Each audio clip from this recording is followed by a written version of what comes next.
오늘 이 시간 우리에게 주시는 하나님 말씀은 신약 성경 요한복음 14장 말씀입니다. 요한복음 14장 1절부터 14절까지 말씀을 봉독해 드리겠습니다. 너희는 마음에 근심하지 말라. 하나님을 믿으니 또 나를 믿으라.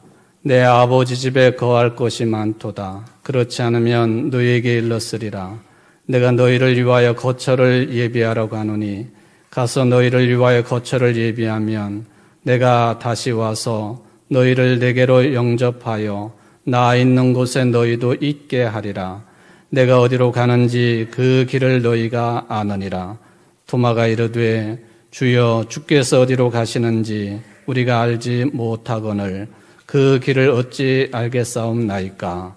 예수께서 이르시되 내가 곧 길이요 진리요 생명이니 나로 말미암지 않고는 아버지께로 올 자가 없느니라.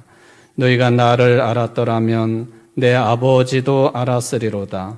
이제부터는 너희가 그를 알았고 또 보았느니라.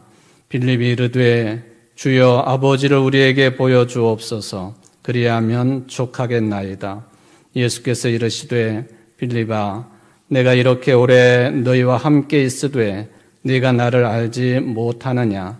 나를 본 자는 아버지를 보았거늘 어찌하여 아버지를 보이라 하느냐.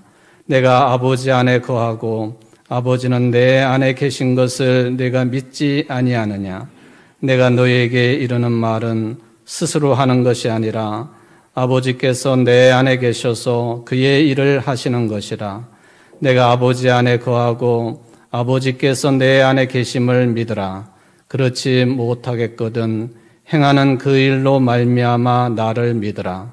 내가 진실로 진실로 너희에게 이르노니 나를 믿는 자는 내가 하는 일을 그도 할 것이요 또한 그보다 큰 일도 하리니 이는 내가 아버지께로 감이라.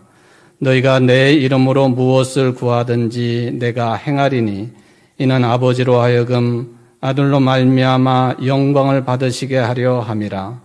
내 이름으로 무엇이든지 내게 구하면 내가 행하리라. 아멘. 이는 하나님의 말씀입니다. 하나님께 감사합니다. 오늘 어버이 주일을 맞아 예배드리고 말씀을 받는 우리 청주제일교회 여러분 모두에게 영원히 평안하시기를 바랍니다. 모든 일이 잘 되시기를 바랍니다. 강건하시기를 바랍니다. 뿐만 아니라 하나님께서 여러분에게 주신 날들을 쓸 수 있는, 헤아릴 수 있는 지혜와 은총을 충만하게 내려주시기를 주의 이름으로 축원을 드립니다. 제가 찬양을 들으며 뒤에서 생각한 게 우리 김현숙 원사님 떠나시는데 왜 꽃다발을 주지? 나도 떠나야 되겠다. 나도 외국으로 가야 되겠다. 그런 생각 하시는 분들은 안 계시죠? 예, 찬양대원을 열심히 하신 분이십니다. 저도 굉장히 섭섭하고 또 우리 엘토의 기둥처럼 이렇게 맡은 사명을 잘 감당하셨었는데 무척 섭섭하기는 합니다. 가시는 곳에서도 건강하시고 또 신앙생활 잘 이루시기를 다시 한번 부탁을 드립니다. 올해는 우리나라가 어버이날로 지킨 지 54년 되는 해입니다. 옛날에는 5월 8일을 보통 무슨 날로 불렀죠? 어머니날 그렇게 불렀었는데 지금은 이제 어버이날, 교회도 어버이주일로 명칭을 바꾸고 있습니다.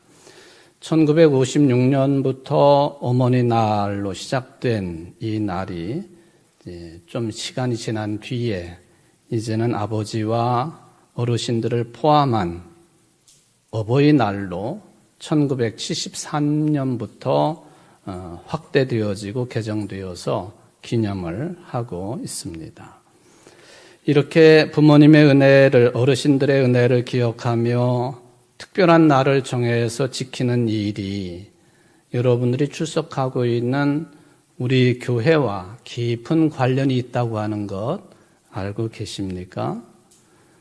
우리 교회가 우리나라에서는 이 부모님의 은혜를 기억하면서 특별한 주의를 지켰던 최초의 교회다라는 그런 이야기가 되겠습니다.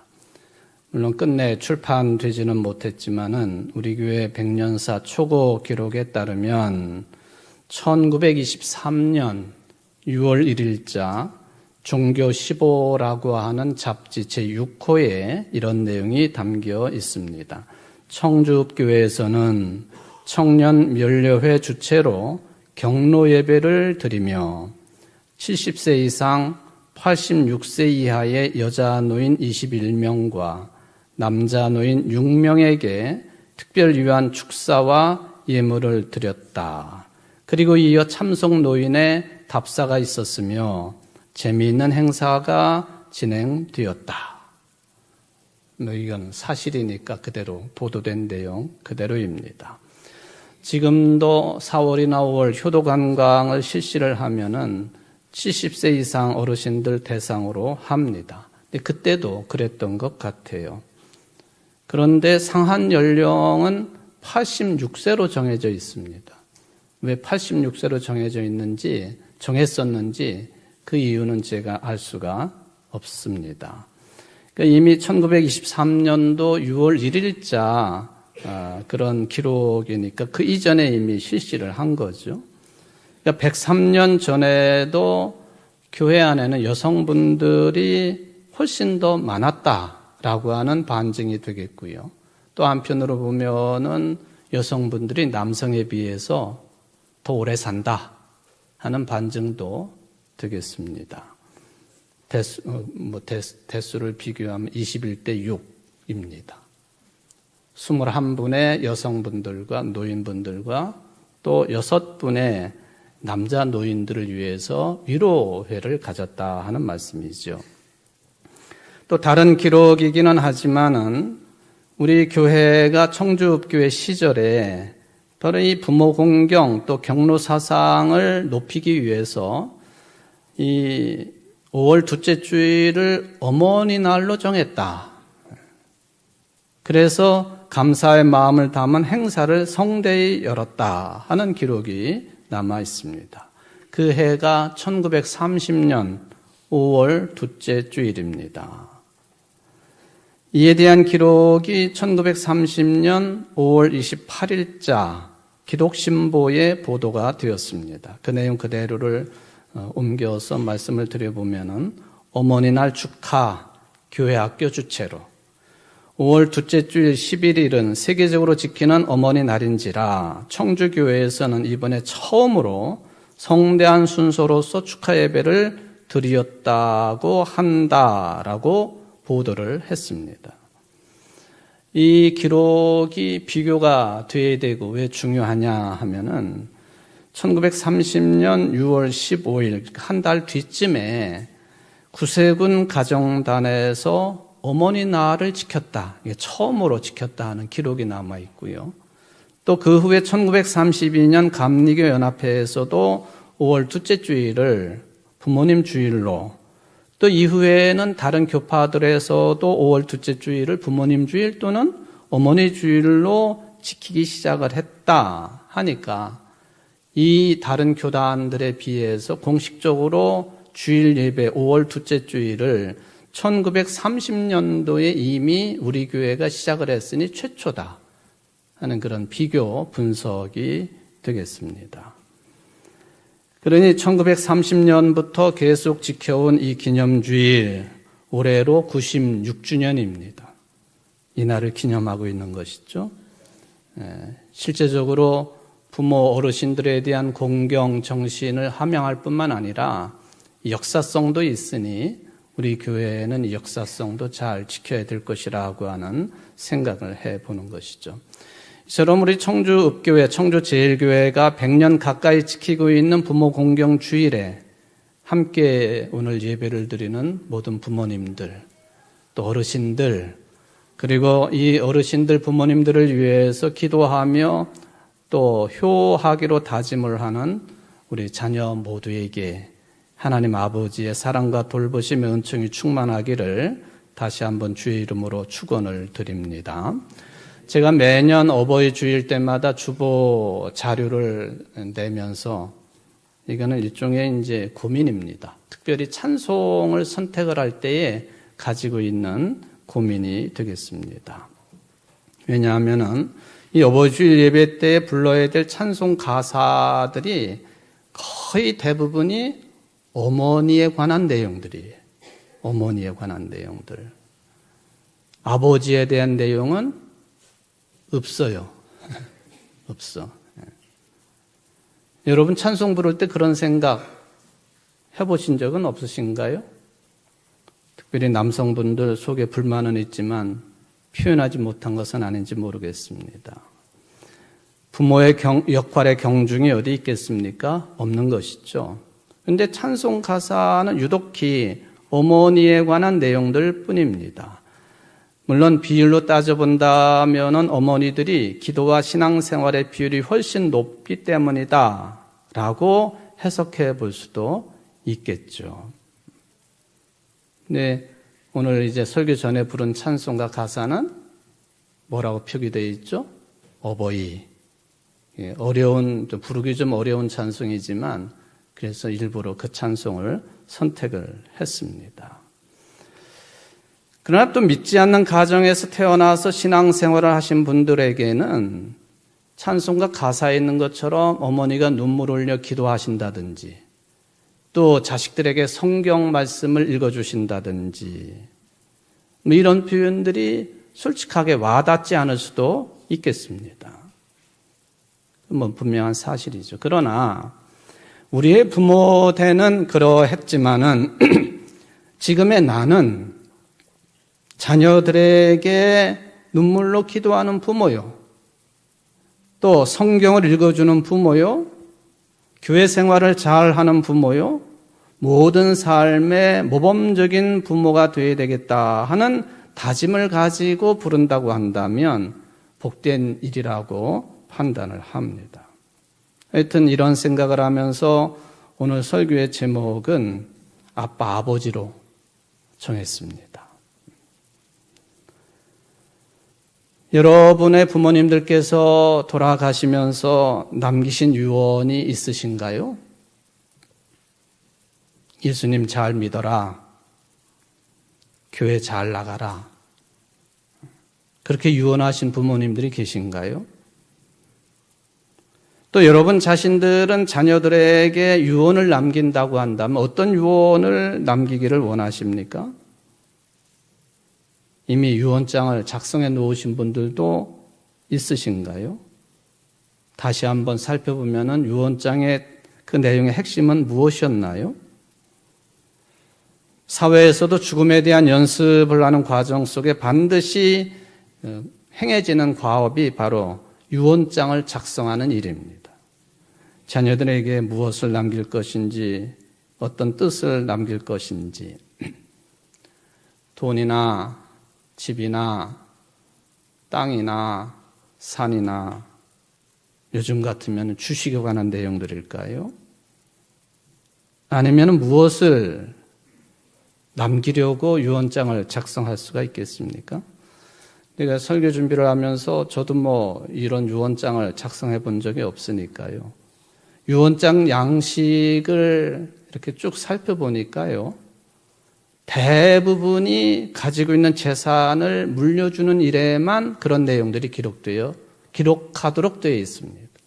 여러분들 사진을 한번 보시면요. 저기 이제 글씨가 잘 안 보이기는 하지만 그 다음 그 사진을 보시면 첫 번째 재산의 유증에 관하여 누구누구에게 증여하고 그렇죠? 장남에게는 뭘 주고 차남에게는 뭘 주고 사망으로 효력이 발생한다. 유언 집행자의 지정에 관한 이게 거의 공통적으로 유언장의 폼입니다. 이게.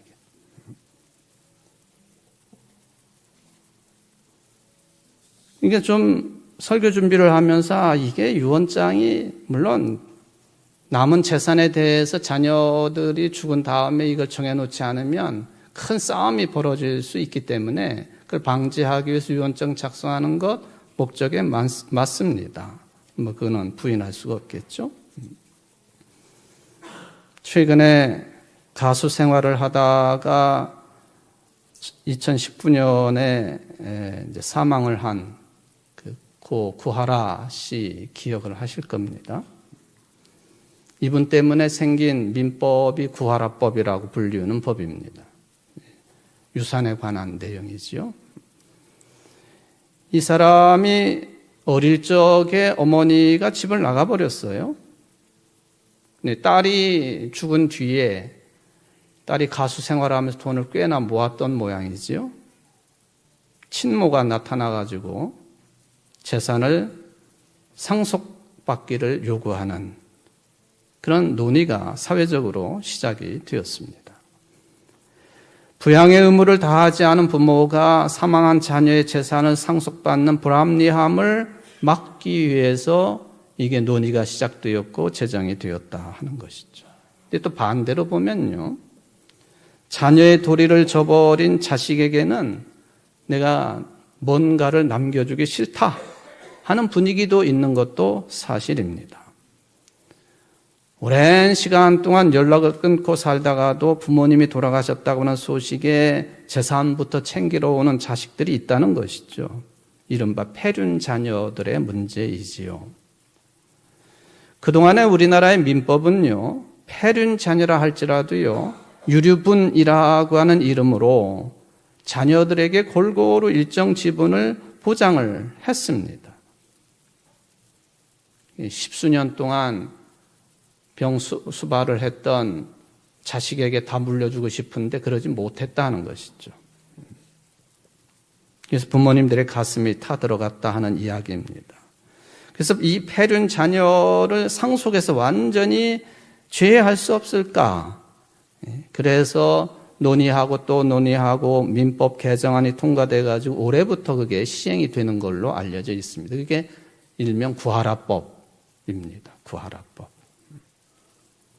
과거에는 살인을 벌였거나 또는 유언서를 위조를 했다든지 이런 극단적인 범죄를 저지르지 않는 한 상속권이 박탈될 수가 없었습니다. 이제는 부양의 의무를 중대하게 위반하거나 학대를 한다든지 심한 부당 대우를 받았다고 하는 것이 객관적으로 증명이 되면은 박탈된다는 거예요. 이거는 부모가 자식을 그렇게 한다든지 자식이 부모를 그렇게 한다든지 양자가 비슷하게 취급이 됩니다. 다만 우리 한국 사람들은 감정적이라서 아유 저놈 저거 미우니까 안 줘. 이것 가지고는 안 된다는 거예요.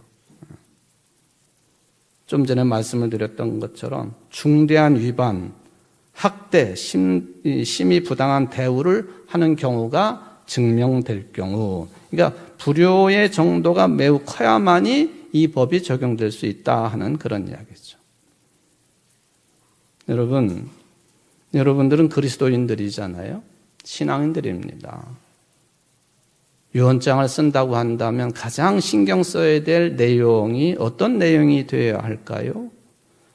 물론 세속적인 개념의 유언의 내용도 반드시 필요합니다.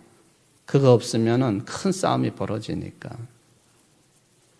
그런데 어떤 부모가 그런 내용만 남기려고 하겠습니까? 크리스찬이라고 한다면 자녀들이 이렇게 되기를 원하는 내용들도 있지 않겠습니까? 신앙생활에 대하여, 교회생활에 대하여, 그리고 사회인으로서 이렇게 살아가라고 당부할 말이 있지 않겠습니까? 아주 옛날 이야기입니다. 유대인에 관한 이야기인데요. 촌에 살고 있었던 아주 현명한 유대인이 아들을 예루살렘에다, 이스라엘 수도에다가 유학을 보냈습니다. 근데 이 아들이 공부하는 중에 유대인의 병이 들어가지고 죽기 전에는 이 아들을 만날 수 없다고 생각하고 아버지가 유언장을 썼습니다. 유언장 내용이 뭐였느냐 하면은 나의 전 재산을 이 노예에게 넘긴다. 그리고 조그맣게 아들이 원하는 한 가지만은 아들에게 주어야 한다 하는 내용이었습니다. 그리고 이 아버지는 얼마 안 있어서 죽었습니다. 이 유언장에 따라서 주인의 전 재산을 상속받게 된 노예가 얼마나 기뻤겠습니까? 당장에 예루살렘으로 쫓아가 가지고는 그 아들에게 이 유언장을 보여주었습니다. 아들은 놀라고 슬퍼했습니다. 마음이 몹시 상했지요. 장례 절차가 다 끝나고 이 아들이 너무 고민이 돼가지고 유명한 랍비를 찾아가서 물었습니다. 어떻게 해서 아버지가 나에게 아무 재산을 남기지 않았을까요? 저는 한 번도 아버지를 실망시킨 일이 없습니다. 랍비가 말하기를 천만에 자네 아버지는 매우 현명한 아버지일세. 자네를 그리고 매우 사랑하였네. 이 유언장을 보고도 모르겠나? 그래도 계속 아들이 원망을 했습니다. 아니, 유언장을 보십시오. 노예에게 아버지 전 재산을 넘겨주시지 않았습니까? 나에게는 아무것도 남겨주지 않았습니다. 참 애정도 없고 어리석은 짓이라고 생각되어집니다. 랍비가 아니야. 자네도 아버지처럼 지혜로워야 된다네. 자네 아버지는 자네에게 아주 훌륭한 유산을 남겨놓았네. 자네 아버지는 자기가 죽을 때 곁에 아들이 있지 못할 것을 미리 알고 계셨네. 그래서 아버지는 노예가 자기가 죽은 것조차 아들에게 알리지 아니하고 재산을 모두 갖고 도망칠까를 미리 생각하고 있었기 때문에 전 재산을 노예에게 준다고 유언을 한 것이었어요. 당연히 전 재산을 물려받은 노예가 당신에게 쫓아가지 않았느냐고. 그리고 물려받은 그 재산을 소중하게 간직해 둘 것이라고 자네 아버지는 생각한 것이지. 아니, 도대체 그게 나에게 무슨 도움이 됩니까? 아직도 지혜가 모자라는구만. 노예 재산은 전부가 주인에게 속한다는 걸 아직도 모르나? 자네 아버님은 하나만 자네에게 준다고 하지 않았는가? 그 하나가 바로 노예세. 노예가 가지고 있는 재산이라고 해서 그게 다 노예 것이 되겠는가? 자네는 그 노예의 주인이야. 그러니까 노예가 가지고 있는 모든 재산도 자네 것일세. 그러니까 그 아버지는 아버지의 막대한 유산도 일단 보호를 하고 그 한 줄로 아들에게는 한 가지만 할 수 있도록 해주겠다. 그렇게 놓은 뜻이 거기에 있다네. 그 아들에게는 많은 것이 필요한 것이 아니고 오직 한 가지만 필요했다는 것이죠. 성도 여러분, 어떤 내용으로 유언을 작성할 수 있을까요? 저는 생각할 때 우리에게도 필요한 것은 단 한 가지뿐이라는 생각이 듭니다. 골로새서 2장 3절에 그 안에는 지혜와 지식의 모든 보화가 감추어져 있느니라. 그 안에는, 즉 예수 그리스도 안에는 지혜와 지식의 모든 보화가 감추어져 있느니라. 결국에 우리가 죽을 때 깨닫는 게 무엇일까요? 내가 아무리 많은 것을 소유하고 있다고 하더라도요, 내 것이 아니라는 것이죠. 내 소유가 되지 않는다고 하는 것이죠. 그런데 골로새서의 위대한 신앙 고백에 따르면 영원히 우리를 떠나지 않을 보배, 예수님만을 소유하면, 영혼에 소유하면 바로 모든 것이 그 그리스도로 말미암아 우리에게 영원히 주어진다. 그 고백입니다. 여러분들이 그런 가장 위대한 그런 보배로운 보배를 소유할 수 있는 인생들 되시기를 바랍니다. 오늘 요한복음 14장 1절 이하의 말씀이죠. 주로 장례식 때 많이 읽혀지는 내용이기는 합니다. 그런데 제목으로 붙이자면은 요한복음 14장부터 16장까지가 예수님의 고별 설교입니다. 그 중에 일부 시작이지요. 예수님께서 3년 동안의 공적인 삶을 끝내시고 세상을 떠나시기 직전에 제자들에게 주신 유언 내용이 오늘 본문입니다. 그런데 이 내용들을 다루기에 앞서서 여러분들이 요한복음 14장 1장부터 16장까지 읽으실 때에 몇 가지를 좀 배경으로 가지고 계셔야 됩니다. 요한복음은 서기 90년경에 기록된 것으로 알려져 있습니다. 그 시기가 어떤 때였느냐 하는 거예요. 예수님으로 말미암아 탄생된 기독교가 세계 종교가 아니었습니다. 그리고 더 심각한 것은 그런 상태에서 유대교로부터 구체적으로는 유대교 회당에서 출교를 당합니다. 예수 믿는 사람들이요. 유대교에서 배척을 당하고 회당에서 쫓겨난다고 하는 것은 그 유대 사회에서 추방당하는 것입니다. 더 이상 유대 사회에서 발붙일 수 없다는 것이에요. 그리고 내적으로 보면은 믿고 의지했던 예수 그리스도의 재림이 점점점 희미해지고 있다는 것이에요. 현실적으로 보면은 로마 제국의 끔찍한 박해를 버텨내기가 참 힘들었습니다. 그리스 철학 앞에서는 무시를 당했습니다. 말하자면 생존의 위기가 엄중한 실존이었다는 거예요. 서기 90년경이 육체의 생명도 예수 믿음에 이를 수 있고 예수를 믿으면 유대교로부터 출교를 당하기도 하고 내적으로 보면은 재림에 대한 희망과 기대가 허무해진 그런 시기였습니다. 그런데 이런 제자들을 향해서 그리스도인들을 향해서 예수님이 말씀하십니다. 너희는 마음에 근심하지 말라. 하나님을 믿으니 또 나를 믿으라. 어떤 상황 속에서 이런 말씀이 주어졌는지 다시 새겨볼 수가 있으시죠? 따라해 볼까요? 너희는 마음에 근심하지 말라. 하나님을 믿으니 또 나를 믿으라. 예수님의 부재는 제자들이 상상할 수 없었던 충격적인 일이었습니다. 오히려 예수님께서 계속 계시면서 하나님의 나라를 이 땅에 실현할 것이라고 하는 기대가 훨씬 컸었습니다. 그런 기대가 있었기 때문에 세베대의 두 아들들, 또 그 부인이 두 아들들 야고보와 요한을 지칭하면서 예수님에게 치맛바람을 일으키지 않았습니까? 당신이 영광을 받으시게 되면은 한 아들은 당신의 오른편에 앉게 해주시고 한 아들은 왼편에 앉게 해주십시오. 그런 기대가 꽉 차 있었다는 것이죠. 그러니 예수님이 계시지 않는다고 한다면 이 공동체가 언제 무너질지 모를 지경이었습니다. 근심이 이만저만이 아니에요. 그런데 이런 자들을 향해서 예수님이 마음에 근심하지 말라고 하셨어요. 한번 물어보겠습니다. 이런 말을 들으면 근심이 안 됩니까? 죽음을 앞둔 부부지간에 또 부모 자식 간에 의사가 근심하지 마십시오, 걱정하지 마십시오 하면 걱정이 안 됩니까?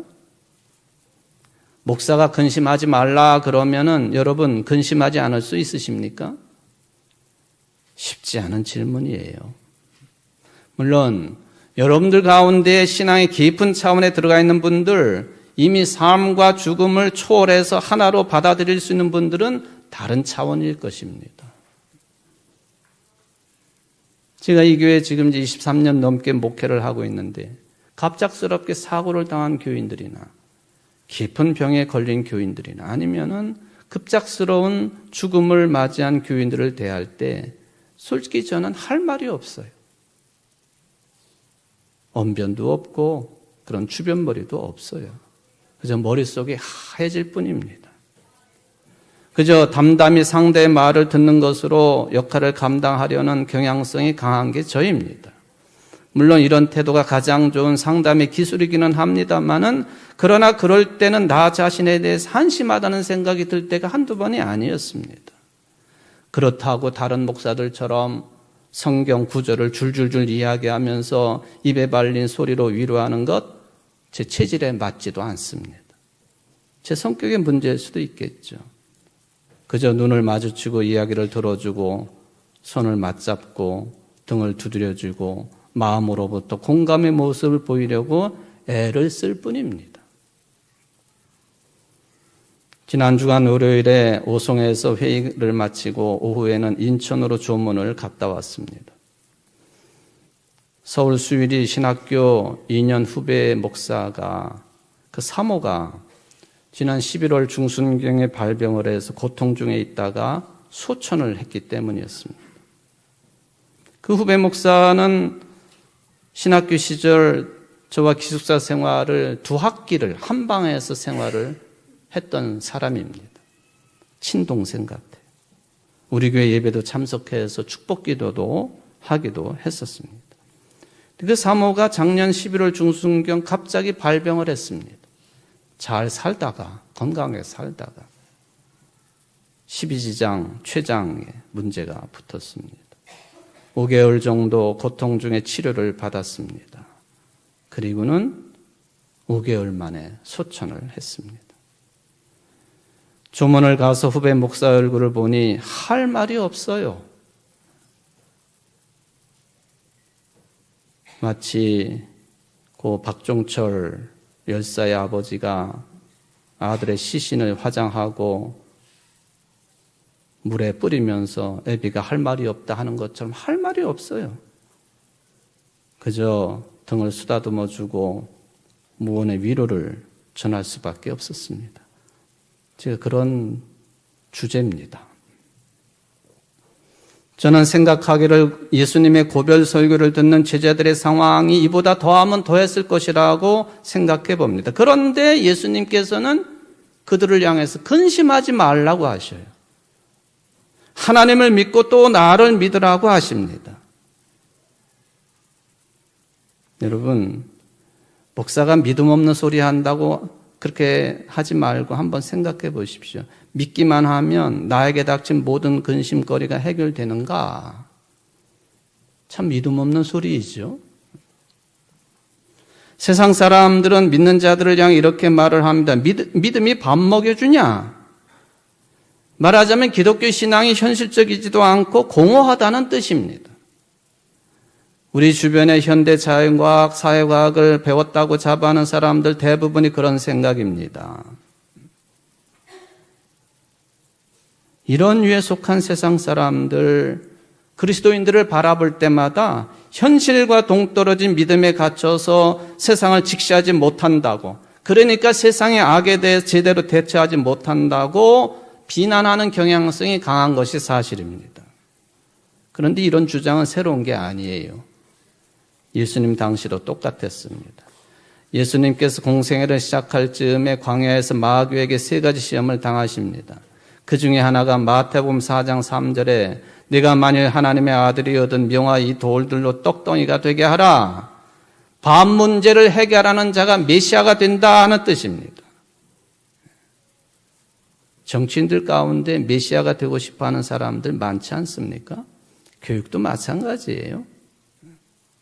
총체적인 전인교육은 이미 사라진 지 오래되었습니다. 오직 돈벌이의 능력을 키우는 게 교육의 지상 목표가 된 지 오래되었습니다. 지난 주일 어린이 주일, 청소년 주일 김창신 목사가 먼저 설교를 하면서 질문을 하지 않았어요? 학교를 왜 다니지요? 그랬더니 뭐라고 답변이 나왔죠? 에? 밥 먹으려고? 돈 벌려고가 아니고요. 저는 그렇게 들었거든요. 밥 먹으려고. 예. 돈 벌어야지 밥을 먹죠. 그 말이 그 말인 것 같습니다. 이게 문제라는 걸 생각 있는 사람들은 다 알지만 현실이 그러니 어쩔 수 없다고 여기면서 그냥 살아갑니다. 그런데 예수님께서는 마귀의 유혹에 대해서 신명기 8장 3절 말씀을 인용하셔서 말씀하셨어요. 사람이 떡으로만 살 것이 아니요 하나님의 입으로부터 나오는 모든 말씀으로 살 것이라 하였느니라. 현대인들은 예수님의 이 복음의 말씀마저도 비현실적이라고 그러고 꾸며낸 이야기라고 치부해버리기도 합니다. 저는 믿음이 밥 먹여주는가 생각하고 말하는 사람들에게 거꾸로 이런 질문을 해보겠습니다. 밥만 먹고 살면 전체가 행복하십니까? 맛있는 음식을 먹으면 행복하십니까? 건강에 좋은 음식을 골라 먹으면 모든 문제가 해결되더이까? 우리가 계속 들어야 될 질문이에요. 그렇지 않다는 게 예수님의 답변입니다. 하나님의 형상대로 지음받은 인간들은 밥만 잘 먹으면 되는 동물이나 기계가 아니라는 선언입니다. 밥은 적게 먹더라도 더 가치 있는 일을 할 줄 아는 특별한 피조물이 너희들이다. 그 말씀이죠. 그게 하나님의 입으로부터 나오는 모든 말씀으로 산다 하는 예수님의 말씀의 의미요, 신명기서의 말씀의 의미라고 저는 해석을 합니다. 근심하지 말고 믿기만 하라. 오늘 본문 2절부터 14절에 보면은 그 근거를 제시를 합니다. 뭐냐면은 내 아버지 집에 거할 곳이 많으니까 근심하지 말고 믿기만 하라는 거예요. 너희들을 위한 거처를 예비하면 다시 와서 너희들을 그곳으로 이끌어 간다. 그 말씀이에요. 나 있는 곳은 너희도 있게 할 것이니까 근심하지 말고 믿기만 하라. 예수님의 선언입니다. 예수님은 하나님이시기 때문에 하나님의 뜻, 말씀의 뜻과 일치가 되시는 분이시지요. 바로 예수님이 말씀하시는 그곳, 거기서만 사람이 사람답게 살아갈 수 있다고 판단하시기에 그렇게 믿으셨고 선언하십니다. 그런 생각과 믿음을 예수님께서는 내 아버지 집에 거할 곳이 많다라고 표현하신 것이죠. 그러니까 도마가 끼어들었습니다. 거할 곳이 많다고 말씀을 하셨는데 그것이 어딘지 구체적으로 알 수가 없습니다. 말해 주십시오. 실감할 수 없다는 것이죠. 나중에 도마는 예수님을 모른다고 또 예수님의 부활을 손으로 확인해 보지 않고는 부활을 믿기 어렵겠다고 말한 장본인이 됩니다. 어떻게 보면 도마의 이런 이야기는 이상한 건 아니라고 보여집니다. 도대체 예수님이 말씀하신 내 아버지 집이 도대체 어디일까? 어디인가? 도마와 같은 질문의 성향을 소위 말하면 불가지론 자들의 입장이다. 그렇게 표현합니다. 화면을 보실래요? 불가지론. 한자로 이렇게 표현하고 영어로 저렇게 표현합니다. 이게 뭐냐 하면은 신의 존재를 신이 있다고 긍정하는 것도 아니고 없다고 부정하는 것도 아니고 우리 인간의 연약한 이성이나 또 뭐 이런 경험이나 이런 걸로 봐가지고는 신이 있는지 없는지 모르니까 그걸 확신하지 않는 태도, 이게 바로 불가지론입니다. 제가 이 불가지론을 생각할 때마다 드는 지역 색깔이 있어요. 충청도 같은 믿음인 것 같아요. 확실하게 예도 아니고 노도 아니고 그런가? 그런가?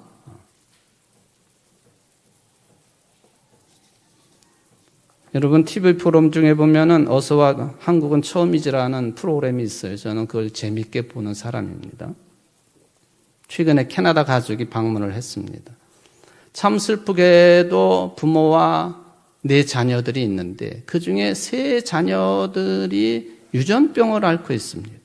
계속 눈이 나빠지고 있고요. 얼마 후에는 아예 눈이 보이지 않는 상태가 될 것입니다.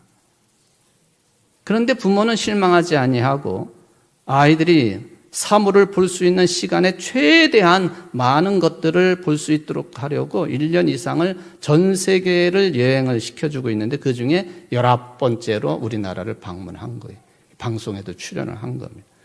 근데 그게 중요한 게 아니라 이런 내용들을 지켜보고 있던 메인 사회자 김준현이라고 하는 120kg 나가는 잘 먹는 분 계시잖아요. 그 사람이 뭐라고 그랬느냐 하면은 나 같으면 신도 안 믿을 것이다. 그 말을 했습니다. 예. 그게 방송에 그대로 탔어요. 나 같으면 신도 안 믿을 것이다. 여러분 김준현 씨가 학부 시절에 뭘 전공했는지 알고 계시죠? 한국 외국어대학에서 철학을 전공한 사람입니다. 나 같아도 신을 안 믿을 것이다. 이런 도마에게 예수님께서 대답하십니다. 이 대답이 곧 요한 공동체 구성원들의 신앙 고백이기도 하고 초대교회 교인들의 신앙 고백입니다. 예수께서 이르시되 내가 곧 길이요 진리요 생명이니 나로 말미암지 않고는 아버지께로 올 자가 없느니라. 근심하지 말라. 하나님을 믿으니 또 나를 믿으라. 내 아버지의 집에는 있을 곳이 많다. 내가 곧 길이요 진리요 생명이다. 근심하고 있는 자들에게, 떨고 있는 자들에게, 죽음의 위협 앞에 놓여 있는 자들에게, 배교의 위협 앞에 놓여 있는 자들에게 이 말씀을 담대하게 선포하셨습니다. 그 신앙이 우리에게까지도 이어진 것이죠. 여러분, 오늘 고별설교 예수님의 유언의 말씀인데요. 여러분들은 자녀들에게 어떤 유언을 남겨놓을 수가 있겠습니까? 옛날에 평안도 땅 정주에는 눈이 보이지 아니하는 박수무당이 있었습니다. 이름이 백사겸이라고 하는 무당이었습니다. 아주 굿을 잘해가지고 이게 사람들이 많이 찾아왔어요. 하루는 굿을 하는데 이 코쟁이 선교사가 구경을 하고 있었습니다. 옛날부터 내려온 이야기가 이 무당들이 구슬하다가 예수 믿는 사람들이 그 가운데 섞여 있으면 신이 안 내려온다고 그러잖아요. 아무리 용을 써도 신이 안 내려요. 땀만 뻘뻘 흘렸습니다. 그런 모습을 보고 선교사가 이런 말을 합니다.